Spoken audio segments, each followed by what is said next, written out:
Welcome to the October 2nd meeting of the Education Committee. So tonight we have a presentation and a number of issues to discuss, recommendations. So to begin, I don't know if there are any announcements or communications. There are none. And there are minutes from September 5th from our last meeting, and as always, let Brooke know if there's any corrections. So I think we're ready for our presentation on summer scholars and the extended school year from this summer. Good evening, everyone. Before Mr. Brosius, Mrs. Penner, and Dr. Sandberg present, I just wanted to say a brief word regarding summer scholars and ESY.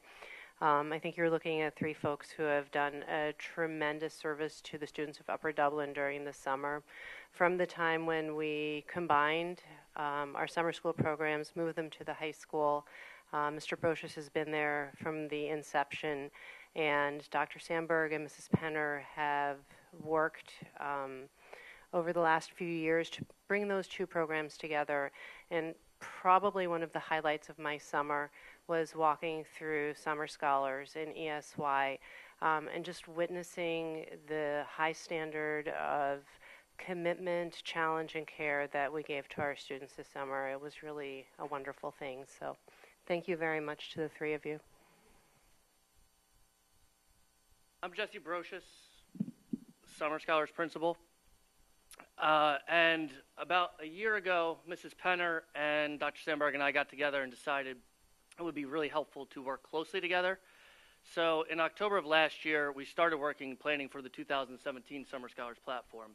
We had two goals out of that. One was that we would have more collaboration between special ed and regular ed, and that we would have more of a seamless transition into the Summer Scholars platform from the regular school year. I believe we accomplished both of those tasks, and with that, I'm going to turn it over to them to kind of outline the ESY portion of Summer Scholars first, and then I'll come back and talk about the Summer Scholars. Good evening. So I'm just going to start with a quick review, and some of this was covered about a year ago as well, with respect to what ESY is and what ESY is not. First off, I think to compliment Mr. Brosius and what he just said, I think we've really sought to create a more integrated extended school year program. What we've sought to avoid is this idea of when you walk into the high school, go to the left and down that hallway if it's for ESY, go to the right if you're here for summer scholars for obvious reasons. We don't want that. We want to promote inclusion even for some of our neediest students who tend to qualify most often for ESY. We recall that we address the goals in a student's IEP that we have determined that were they not receiving some level of instruction during the summer, that they would possibly regress on, and that is the purpose of ESY. It is also to provide structure, so this may be related to behavioral goals, for instance, for students who really require that continuity. And then, as well as working closely with Mr. Brosius with respect to accessing community partnerships, the township in general, we've done a lot of work with them. We have students who are high school students who do a lot of CBI and work in the community as part of their educational programs, and it's really beneficial to them to continue that work in the summer. So really quickly, who's eligible for extended school year? You'll notice there are a few hyperlinks on this. I will spare you clicking on them. Needless to say, the criteria for every student is a student who qualifies under Chapter 14, which is the state's interpretation of the Individuals with Disabilities Education Act. So they are all students who receive special education. There are criteria that are outlined by the state as far as what a student, under what circumstances they would qualify. Not all students who are in special education qualify for extended school year. In fact, the minority do. So as I kind of alluded to earlier, they tend to revolve around skill acquisition, the rate of acquisition, students who will most likely regress in skill development when they are not in school for the summer. And IEP case managers use a worksheet as part of the annual IEP review in order to determine with parents and the IEP team in general to determine whether a student qualifies or not. Extended school year is not an enrichment program. This isn't because students would benefit from it. They are believed to need it. It is not summer scholars or summer school. It is not necessarily a remedial program in and of itself, although students are participating in many cases in remedial replacement instruction. An example might be Read or Math 180 or SRA, those sorts of programs that we use during the regular school year. It is not provided for the purposes of catching up to non-disabled students. It's really seen as to maintain some level of progress or not regress. And it is definitely something that all students with IEPs are not necessarily eligible. That is an IEP team decision. It's a case-by-case scenario. I'm going to turn this over to Ms. Penner. All right, so just the breakdown of our ESY this year. We had an increase in students from last year. Last year we had about 70 students who participated, and this year we had 90, which was sort of commensurate with the increase in the total number of students who were identified as special education in Upper Dublin. Right now we hover around 500 total students, and of those, 90 qualified and chose to participate in ESY this past year. With that, we really didn't have to increase the staff too much. We had 13 teachers, 21 support staff, 4 related service providers, which includes our OT, PT, speech therapists, and also behavior consultants on standby. And we ran our sessions the same as summer scholars, 20 days, Mondays through Thursdays from 8 to 12, and we were off on 4th of July. We shared a nurse with summer scholars this year, and we also really enjoyed the shared leadership from Mr. Brosius and Sharice Nelson. It is very tricky. I think the hardest part of ESY is transportation. We worked this year to eliminate the mid-morning bus run. Last year we drove kids at 8 o'clock and also some students home and back at 10 o'clock. We eliminated that this year and just had all students attend from 8 to 12. So that was a great savings and also streamlined things in regards to transportation. We minimize the number of curb-to-curbs that we do. That's what we call it in special ed when it's more of a door-to-door. And we operated more using neighborhood bus stops. So that seemed to work and streamline the time students were riding buses as well. Do a lot of work with our facilities department, so a big shout out to all of the staff there. We have to arrange to make the high school accessible for 5-year-olds. So that doesn't work in the given chairs and desks that are in the classrooms that we use. So we ship over lots of desks and chairs and kidney tables and sensory equipment for those students from Fort Washington. And then, as you can imagine, all of the materials and supplies that go with it. So it is a lot to get it up and running, and we had a lot of help and support. So thank you to everybody from facilities and transportation for that. Human resources was a great help as well. We really got ahead of it this year. We started posting earlier. We post internal and externally for our teachers and assistants. This year, I think it was a question last year when we presented, so I wanted to include the information this year. We did have 6 internal teachers that taught this year, 17 internal educational assistants. Anybody that wanted those positions internally received them. They had to be able to teach or provide services for the entire 5 weeks. And then externally, we hired 7 teachers and 4 educational assistants. And from the 7 teachers that we hired for ESY, 3 of them participated in the interview process and were given contracts in Upper Dublin this fall as special education teachers and our staff. So it's a great way to see those candidates in action all summer long so that we can have a better pool of candidates moving forward.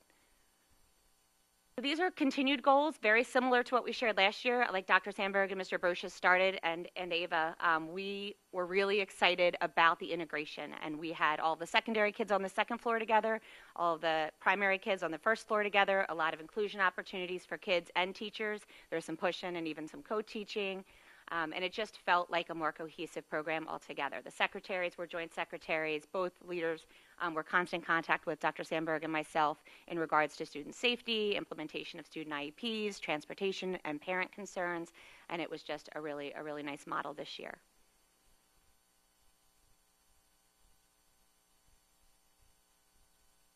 So about 3 years ago, we changed the name of summer school to Summer Scholars. And really with that came a new mission.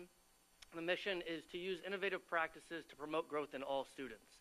And what that looks like is either taking secondary students who are disenfranchised and finding ways to make them more bought into the regular education system, even reaching out to our high flyers in elementary, really finding a way to meet all students throughout what we can offer in the summer. Curriculum we have rewritten starting 3 years ago. 2 years ago was more of an elementary base, and now we're back to looking at all of it kind of in a review. So just to kind of run everybody through, we did utilize understanding by design when we create our curriculum, backwards by design, starting where do we want these students to end, and that is career and college readiness. So from there, we then took a step back and we split it into elementary and secondary. In the elementary piece, it does tie in with our district curriculum. It uses Eureka Math, it uses ReadyGen for language arts. From there, we have weekly growth mindset, STEAM, and project-based learning activities that are integrated with the actual curriculum we use during the year. And what that does is it brings in kind of an enrichment piece as well as allowing students to be differentiated for where their needs may be. We have seen an increase in enrollment because of the offerings in the secondary curriculum. Really started 3 years ago, looking at offering these students who were unsuccessful in their content areas, giving them more of the same. How do we expect something different in the result? So what we did was we looked at how the curriculum could again be tied in with project-based learning, and with project-based learning create a career and college readiness project that was differentiated specifically to that student. This year we were able to reach out to the teachers and get feedback based on each individual student, and use that we built a growth mindset and project-based learning, which at the culmination ends in them either interviewing for a career that they would like to pursue or a college that they would like to pursue. They also have to present in front of their peers and work collaboratively with community motivational. We brought 2 back, which I'll talk about in a little bit, but I feel again that our secondary model really met these students where they were and showed them how they could be successful in an Our partnerships this year were starting with Upper Dublin Public Library. I was able to meet with them in February, and what we did was we structured it so that they could support our secondary model more based on term papers and English, and then we also used their resources to support our science as well. In elementary, they were able to build lessons weekly that aligned with our language arts and math curriculum. So when they went over to the library, they were still being taught the same content areas, but they were using the resources that the library could provide. Upper Dublin Parks and Rec was a lot of fun to work with this year. We were able to creatively offer students that if they wanted to attend Summer Scholars, they could also then go to Fort Washington or Jarretttown and also get a camp exposure as well. The reason that this was very helpful was that if students, their parents wanted them to participate in Summer Scholars, which ends at 12, and then midday pickup was an issue, having them be able to go and receive camp and also then be picked up at 5 o'clock opens up the doorway for a lot of parents. So continuing to look at our work with that, we had 11 students in our elementary model participate. We had Inspire, Mr. John Coley come back. He was the sole speaker from last year that we really wanted to bring back to talk with our secondary students. He has a way of speaking directly to them and identifying with them and building a relationship very quickly and helping motivate them through their project-based career and college readiness projects. We then also have Market Literacy Project, which really focused on more real-world goals of budget, how to prepare for a job, how to prepare for life after high school, and really develop those connections to what you're doing now. Our population in regular Summer Scholars was Algebra 2. We had 26. This, at the current time, is the only enrichment we offer at the secondary level, which you'll see we were going to address further. It was extremely successful. Again, Mike Morgan does a phenomenal job of teaching an entire year of algebra in 5 weeks. I walk in there, and it's terrifying, so I don't know how they pull it off, but they do every year. High school, we had 17 students. Again, I think that's a pride point. It's down from the previous 2 years, and we had 0 repeat students from the previous year. Keystone, we had 19 students come. Again, that number is down from the previous year in biology. What this course looks like, it's a 2-week intensive course that they take online on Play-Doh. Myself and Mrs. Nelson looked over what they did, sought help. We also have our biology teacher kind of help them throughout if they run into problems. And then they retested. 17 of them retested in July, and 2 of them are going to retest in the fall. Middle school is 11 students this year. They did a phenomenal job. Mr. Sussman took on that role solely this year, so he was able to differentiate based on a lot of different content areas. But if we have one student that can handle it, he certainly did a phenomenal job with that. Really differentiating, being creative, tying into, and all of the middle school students did participate in mock interviews. And I feel that most people who participated in them saw middle schoolers who really came off as high schoolers, ready to take that next step. Our elementary is up to 53. Again, I believe a lot of that is from the curriculum and the other offerings that we have.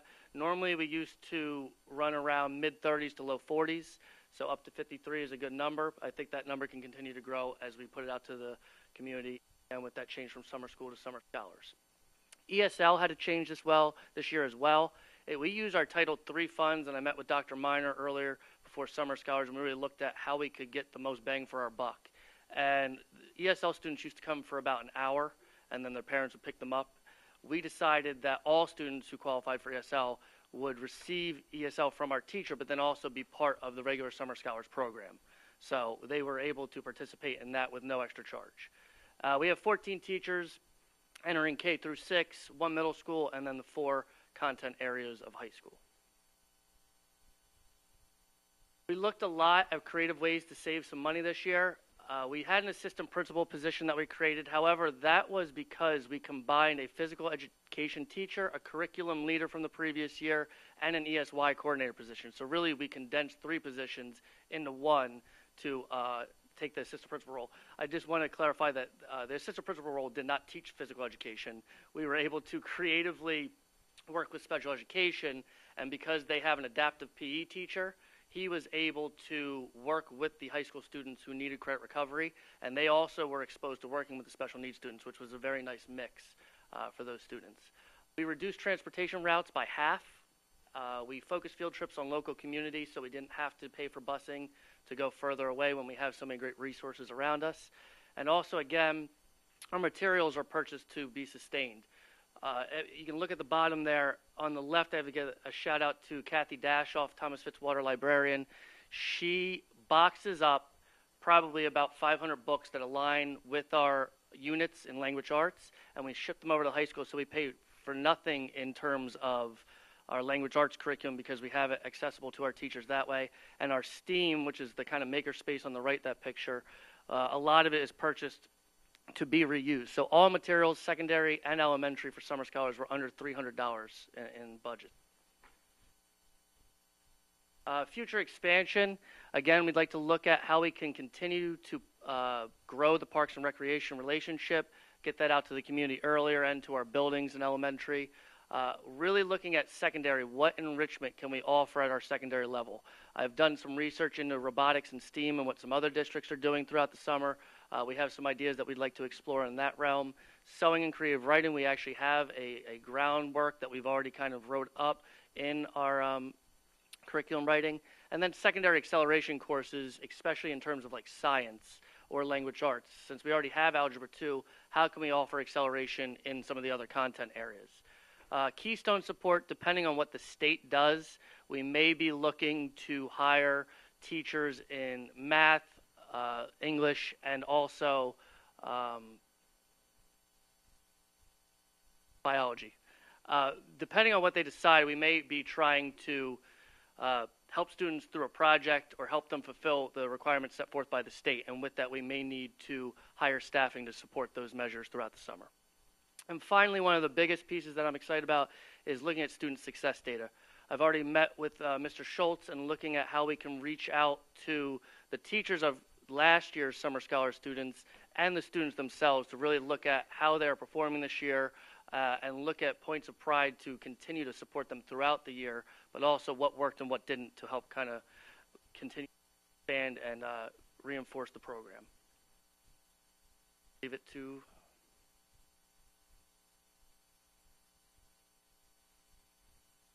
Thank you. Any comments from the committee or questions?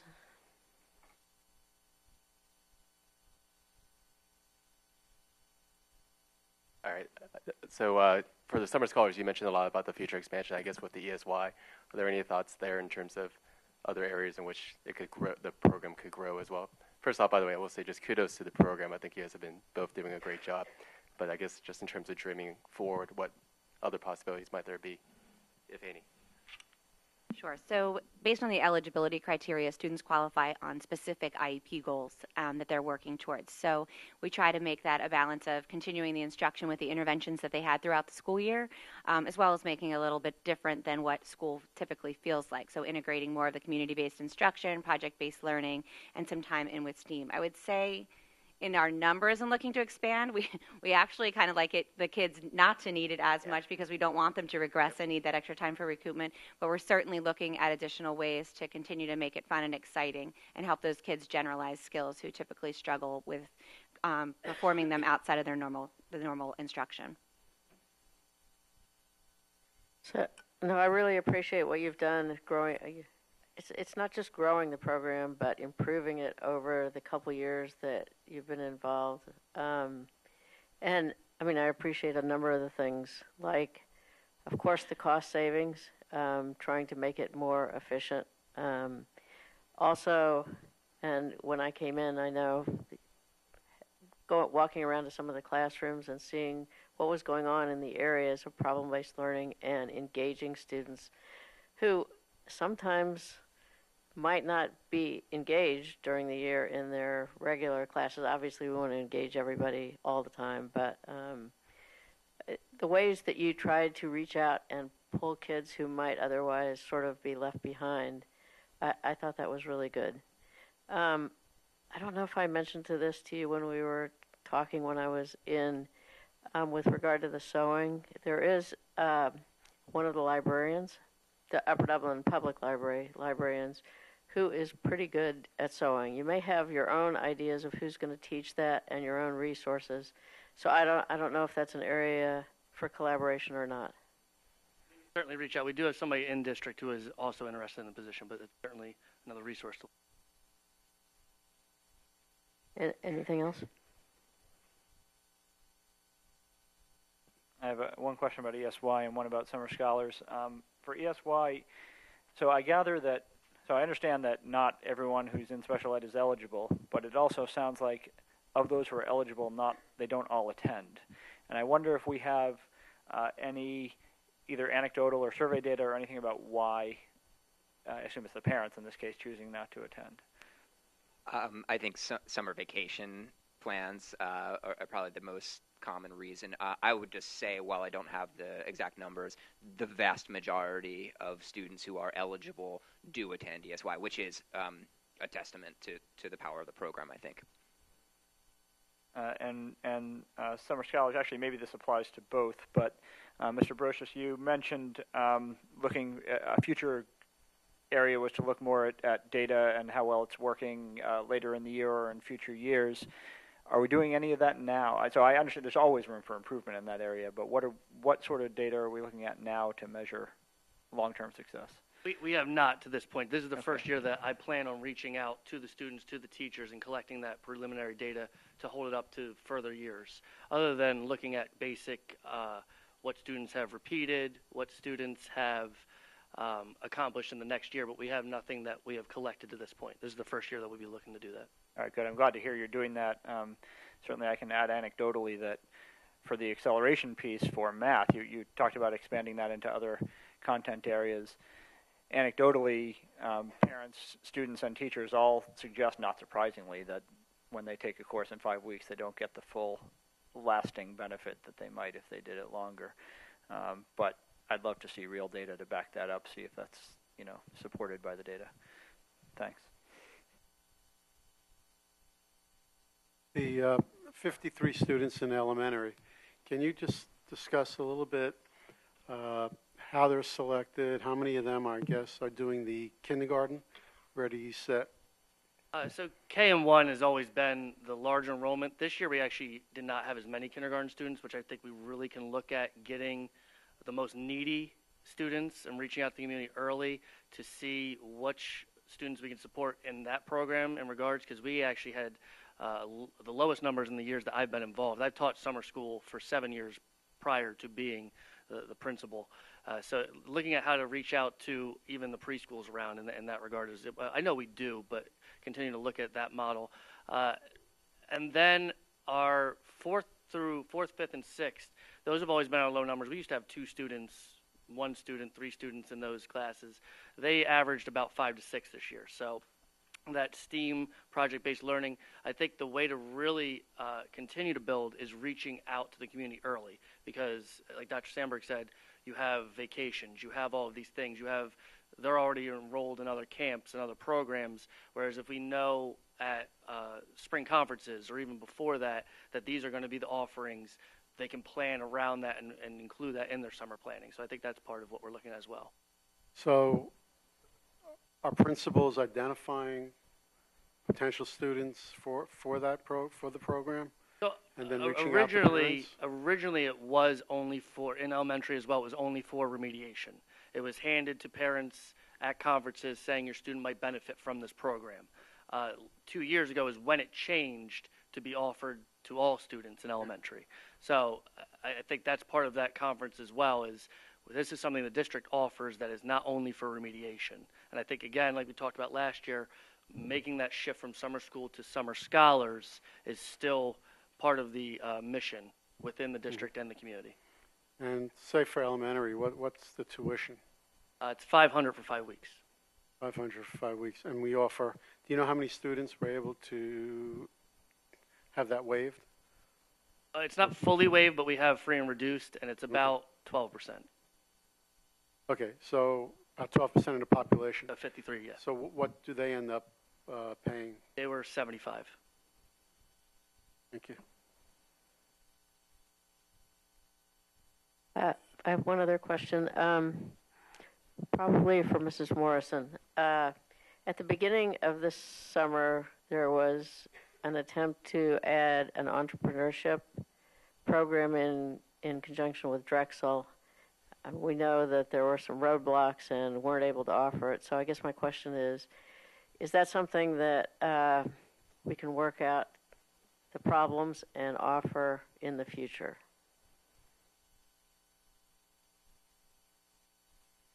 We just contacted, we had to unfortunately put it on hold, mostly related to Drexel University's legal department and issues around liability for them. Mr. Vinogradov and I had volunteered to teach the course pro bono, which we thought was a perfect solution in terms of not showing any preferential treatment, but just really liking the program and wanting to give our students that opportunity. And then it turned out that we weren't allowed to do a pro bono as per the legal department, and so unfortunately we had to call it off. I've just recently been in touch again with Dean Sladen, Associate Dean of their School of Entrepreneurship, to see if we can move that forward. And while I think I'm generally optimistic, I think there may continue to be some roadblocks, but we're certainly continuing to have those conversations. Would you expect to have it in the summer, offer it in the summer again, or are you going to try to do something during the year? It seems like the summer is optimal for students, and if Mr. Vinogradov and I were able to teach on behalf of Drexel, then it's also optimal for us. And just on another note, that could be whether we work through Drexel or not. Entrepreneurship skills are really, really important, and we know that. And so there's a possibility that as we think about ways to accelerate or enrich for our secondary students, that could be an offering.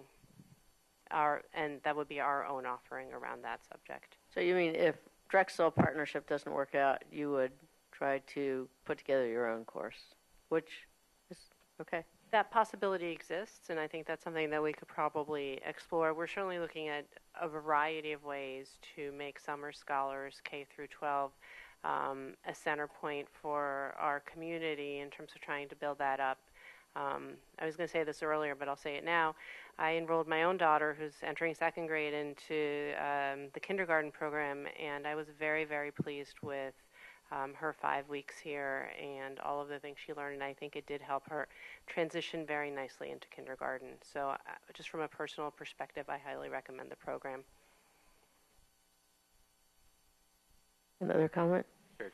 this will be a little bit off topic, but in relationship to the building and education, I'm the ESOI and Summer Scholars, somewhat fascinating because you guys were K-12, regular education, special education, and you guys were here at the high school to be able to accommodate that. So I guess my question would be is how using this building, given those kind of educational specifications, was that advantageous or disadvantageous, knowing that you had both elementary and secondary? Well, first of all, kudos to Principal Schultz for sharing his facility, and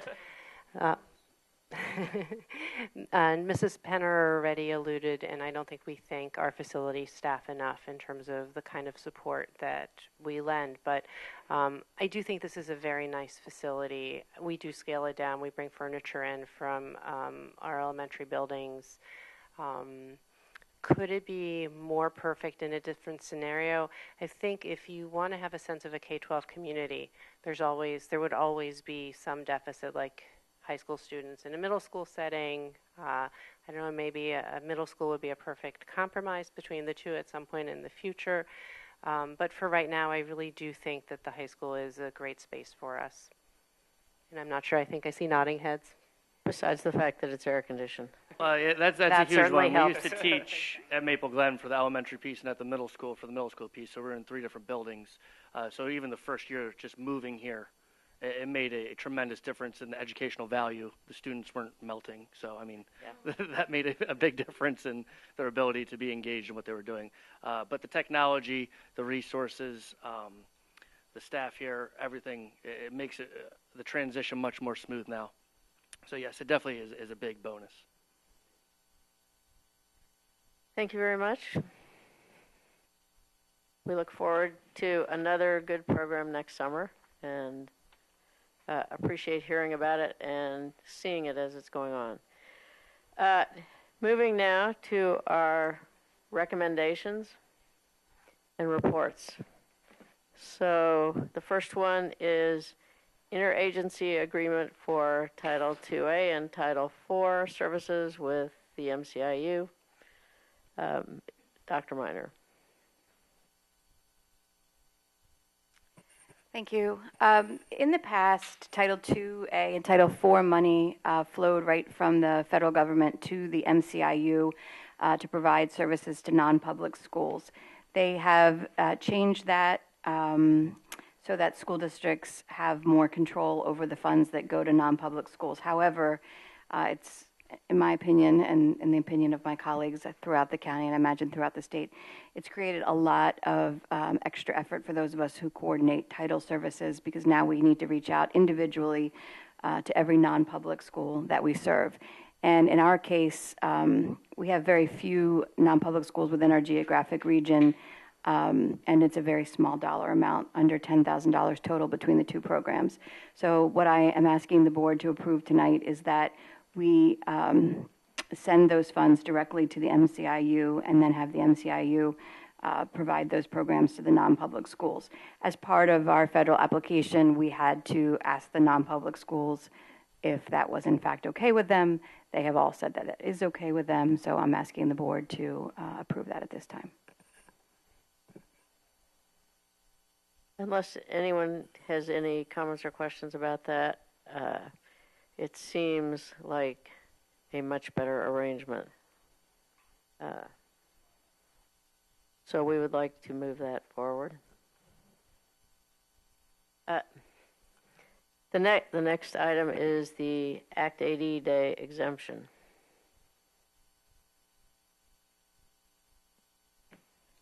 We would like to revise the school calendar to add a late arrival for the high school on November 8th.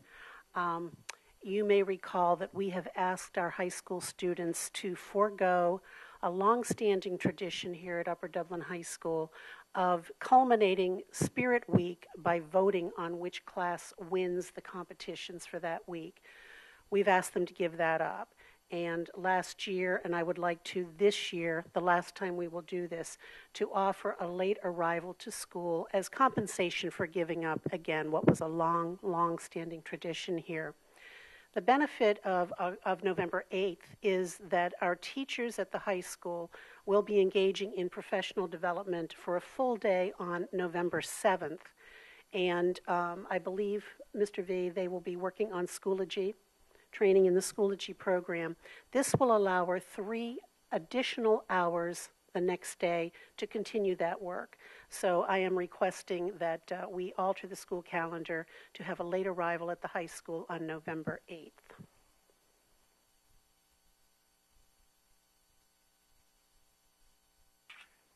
Thank you. I think this is another one, unless anyone has any objections, that we will move forward. Makes sense. The next item is 2 student activities. Mrs. Morrison.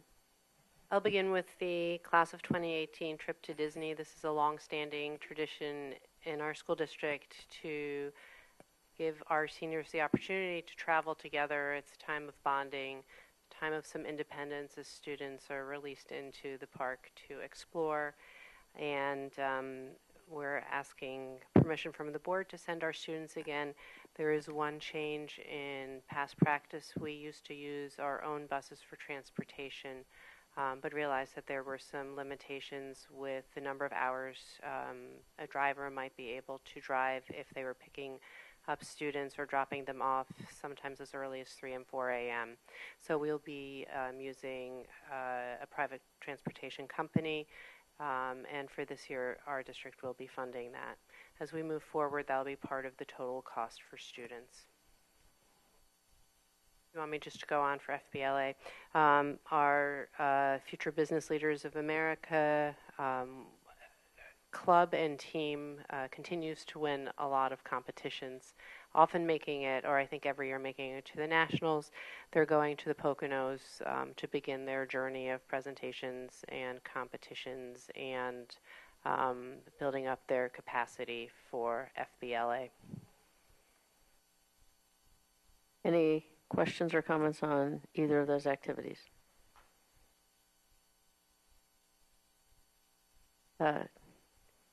If there aren't any, I think that we will move that one forward also. Next is conferences.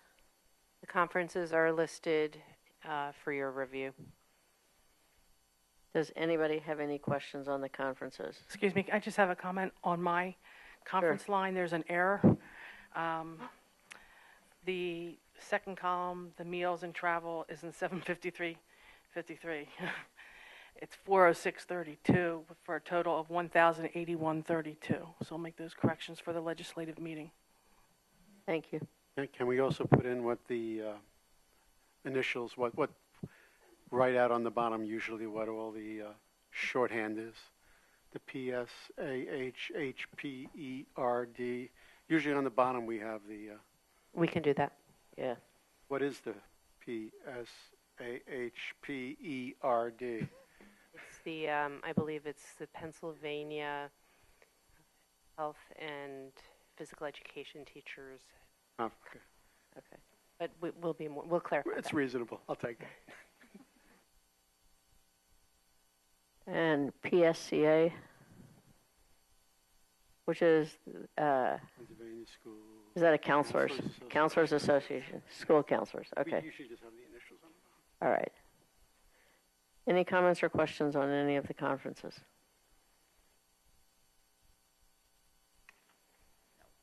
All right, I think we will move those on to the legislative meeting also. In addition to the reports we had on specific items, there are a couple new things that are going on this year, and I wondered if we could get a short report on how they're going. And the two that I had in mind, I hope we could talk about for a minute, are Rti and Schoology. So. So we are very excited about the start to RTII.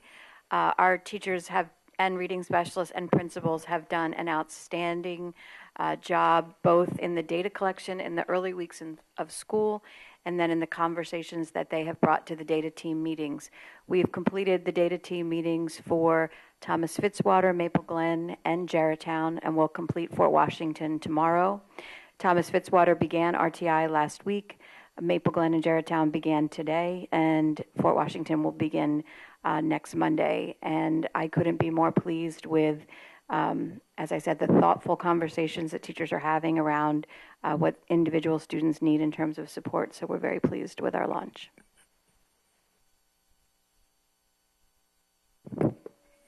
I think it's, the pictures say 1,000 words. I think it would be helpful for me to log in as a parent. To just sort of talk about Schoology, we've seen a lot of the teacher side, student side, and I can describe those. Schoology is a game changer in bringing in that third wheel, which is the parent. So I'll hop up, take me 30 seconds.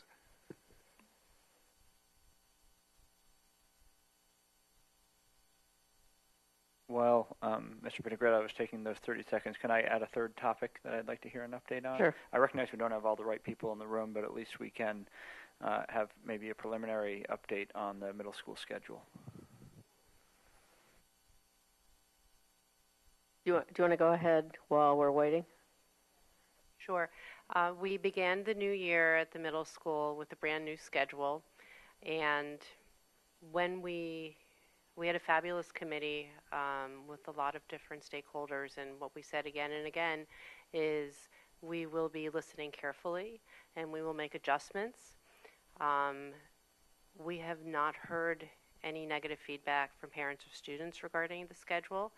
I think for teachers it is something new, and it's something that they're working to live into and to make it their own, and so we are continuing to hear the teacher perspective to make sure that they're supported. And so I think overall the implementation of the new schedule was very successful.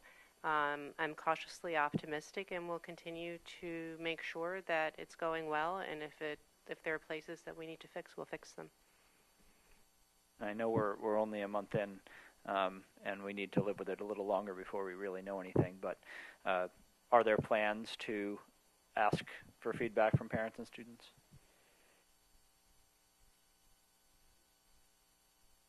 Not at this moment. I mean, we don't have a survey going out to parents and students right now. We're gathering informal information. I do think at some point, maybe next semester or so in the spring, that would be an opportune moment to get that feedback. So I will just a very quick overview. So Schoology is a learning management system. And anybody who's taking any class today as an adult will be doing so in a learning management system: Blackboard, Canvas, Schoology. Of those three, and all three are represented in higher ed, Schoology has the largest K-12 presence, and their customer base tends to be K-12 first. In quick, like to capture what an LMS is, it's a platform for curating content and materials for kids that they can interact with either synchronously or asynchronously, but essentially at their own pace, as well as assignments. And then grading and feedback and assessment and submission of assignments can happen within the LMS, but they can also be non-digital, right? The assignment could be, please read and annotate these chapters in the book in the Odyssey, right? There's nothing digital to hand in. The child is reading a physical book. They're reading, they're annotating, and then they're coming in ready. But that expectation of what you need to do is, and when there's a digital submission, the child can make the digital submission as well. It becomes a very efficient feedback loop between student, right? So making student thinking quickly. It also is a way for kids within their course to create community. What we've never had here in Upper Dublin is a full LMS that also brings in that third partner, and that is the parent. So for the parent, we've had eSchool, the Home Access Center, which is the grade book, and it's a reactive grade book. It is after the fact. A grade might go into the Home Access Center a day after, 2 weeks after, a month after assignment is completed, and at that point in time, it's hard to act on that assignment. I'm logged in here to the parent portal. So I'm in the parent portal, and I can toggle between both of my two children, Noah and Sophia. When I'm in the parent portal, I have this quick summary. This is what's coming up for my son. This is his current standing with his grades and his classes. I can go to his calendar, and his calendar looks very different from mine. His is all color-coded by course. For me, it just blops everything in one color for academic. But I can quickly hover over an assignment, right? So today he didn't have a lot due, right? It was a holiday weekend. Teachers respected the holiday by not assigning a lot of homework. But tomorrow he gets busy again, right? So he has his assignment here. It's one place for him to check. It's one place for me to check on the context of that assignment. Unlike in the past, where our students would take classes, they'd come home from school, how was your day, what'd you do today, stuff, and that's it. I actually can look, right? So as a former bio teacher, my son's taking biology, I didn't have this before. I can go in and start looking at content pages that have been created, units of study. I mean, this is really rich. And typically in administration, we hear when there's a problem. We don't call Verizon to say, thank you for another great day of internet, right? But we do call the moment it goes down. So it's very rare that you receive complimentary emails for your work as an administrator, specifically in IT or facilities. And so for this last week to have received the volume of emails that I did from parents, one, thank you for the tool. This is not for a helicopter parent, just I'm a parent in the 21st century. I want to know how I can support my kid. But two, for the excitement for the breadth and diversity and depth of the type of content. Like they never had this window into all the good work that was happening. So that piece is nice. That being said, this was a very heavy lift for our teachers. And I can showcase that heavy lift easily here. So my daughter has an overdue assignment. Schoology is a rich system. You can assign a variety of types of assignments. Kids can fit in a variety of ways. It supports both the digital and the non-digital. But there are nuances. It requires being mindful of what you're posting in advance and what is due, when it's due, and what's expected, because it's right away talking to the gradebook. Once that due date is passed, you have to think about how did I want my children to submit. So create your own island project. My daughter spent the weekend creating her own island, drawing, labeling, creating a map, topographical features, a whole history, the biogeography of the island. It was a great activity that she did. And it's not being submitted in Schoology. Right? And there's a little button that says no submission in Schoology. And so periodically it says overdue. But there's nothing overdue, right? And in our communication to parents, we said, parents, well, here's your information. This is how you get on. Please be mindful, right? It won't be running perfect right away. There's still a bit of a learning curve. Like the little, there's no digital submission, right? That's something that the teacher can submit, or my daughter can go into the digital, complete it and hand it in class. One or the other will happen. So those are the typical of some of the smaller hiccups, and then there are the larger, which is, can we have time as a department to work on shared rubrics? Because we never had a tool that did this before. Awesome. And so now we have faculty wanting to say, more time because they see the potential. Can I just add the really interesting work sixth graders are doing? They're having a poetry tour. They're exploring Google Earth. I just want to give kudos to our sixth grade teachers. They are obviously plugged in and challenging our students in a really positive way. And you get that just from this one little glimpse into the life of a typical sixth grader in Upper Dublin, and this is what she's doing.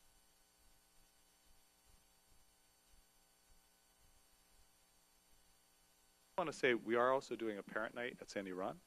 We have some teachers helping with that, and I am doing a parent night for at the high school PTO tomorrow night in the meeting. Thank you. Questions and other topics are open. We're open for discussion. with regard to Schoology, I know, again, we're only a few weeks into this, and I understand as well as anybody that rollouts can be messy, but do we have anecdotally or real data on, I know when I went to my first high school back-to-school night this year, there was a wide range of Schoology adoption between the teachers we met with. Do we have any sense for, where we are in terms of percentage of teachers that are highly comfortable, not that comfortable, really using it? So in year one, we want everybody to be comfortable with a very basic foundation. Just the posting of assignments. We don't need a whole full flushed out units and content. Just posting and grading of assignments in this single pane of glass for parents, students, and teachers. So that's all the expectation is for year one. That being said, that is a heavy lift for some. It's a different way of thinking. It's a different way of approaching their work. And so we are working with UDEA to create the time and the space for that work. There are many faculty, especially in the past week or two, that have anecdotally reported turning a corner. We did have some of our curriculum leaders did survey the faculty, and our principals are constantly surveying faculty. And so we're getting that feedback. And we have that spectrum of, oh my God, I love this. I'm so glad we have it. Oh my God, I hate it. I really, can we just go back? And that was the same narrative 2 years ago when we first started using Google Classroom. And so as teachers become more proficient, the next step is to differentiate that support. Because November 7th, we will have people who are still working with the foundations, and we need to accommodate that. And we have people who are already, emailing me at midnight because they're on some fantastic project and they want to bring in this. They want the students to be able to do these 5 different things or have 5 different choices, and they want to be able to meet to see how they can best approach that. So that's the range. And as with our professional development 2 years ago, our offices worked to accommodate that range and differentiate that PD. Just to bring everybody to a solid foundation so that by the end of year one, and I honestly think that being at that foundational piece will happen through this first semester. Is it being used in different ways in the elementary grades versus high school, or is it pretty much the same throughout? Schoology is just 6 through 12. Just 6 through 12, okay. There is a lot of districts use it K through 12. There has been a lot of very new initiatives in the elementary school with respect to curriculum and program, and so we want to honor that and let that marinate before we... Okay. Is the intention eventually to go to K to 12? I don't know. Wait and see. Shut myself off. I think that the natural, it's a very different workflow in elementary. And I think it would be very useful to, once the elementary is more comfortable and confident with the curriculum as they're adopting it, to begin a stakeholder team of elementary teachers, students, administrators, parents. Let's look at what that looks like. Maybe let's visit even virtually a few classrooms that are using it elementary. Is that a natural fit? Would it add efficiency to the teachers? Because there's a big investment in becoming comfortable with a learning management system. And you have a phenomenal return on investment in terms of efficiencies. But it's a heavy lift. It's not as Google Classroom was a very simple tool. I told, the analogy I use is it's an umbrella, right? You click and it works. And then after a few weeks, then you spend months saying, is this all it does? Right? And so Schoology isn't, right? Schoology is a house, and you can do amazing things with it, but you can't build it with a click. Okay. All right, thank you. Does anyone else have questions on the topics we've discussed or any other that they want to ask? Yeah, if I could just piggyback off of Mr. Serra's question in regards to the middle school schedule. We also had an implementation of the elementary schedule this year. So I wonder if we could get an update in regards to that as well. Yes, we did have some changes to the elementary schedule this year. We I think for the most part have had a very successful launch at the beginning of the year. There have been a few minor things that I've worked on with each individual principal based on things unique to their building. For instance, Meg and I have worked closely at Jarretttown, the ability to dismiss out of their cafeteria in that very narrow hallway affects transition times in a way that it's not the same at other buildings. So the principals have been great partners with me in making little minor adjustments like that to their schedules. Right now, one of the topics that we are continuing to look at is band and orchestra. We did not change team time in grades 3, 4, and 5. However, band and orchestra sometimes demands time beyond those team times. So Mr. McAleer, Mr. Horn, and I have a meeting scheduled, I think for tomorrow actually, to continue to talk about that. So at this point, it seems to be going well. We will revisit the schedule kind of in its entirety once we've really had the opportunity to experience it. I would say sometime probably in January or February to determine if we need to make any additional changes moving into the next school year. Oh, one more thing. I know you had asked about parents. I do want to share that I will once again this fall be working with the principals to have coffee evenings with the parents in each of the elementary schools.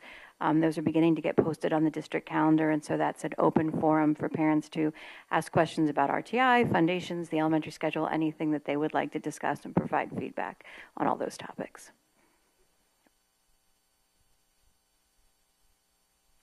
Anything else from the board? Or okay. I do appreciate that for various things you're having parent coffees and parent meetings because, you know, I don't know. I mean, a couple of the things that I have come to, I came to one on RTII. You know, it's not huge numbers of people that come, but it's very useful for the people who do come. So the things like that and Schoology and the various subject matter or open parent coffees, I think are a really good thing to do. So thank you all. I think now if we're ready for community input, if anyone would like to address the committee from the community. So I don't see anyone coming up to the microphone, so I guess the answer is we don't have community input. So with that, I think we are adjourned. Thank you all for coming.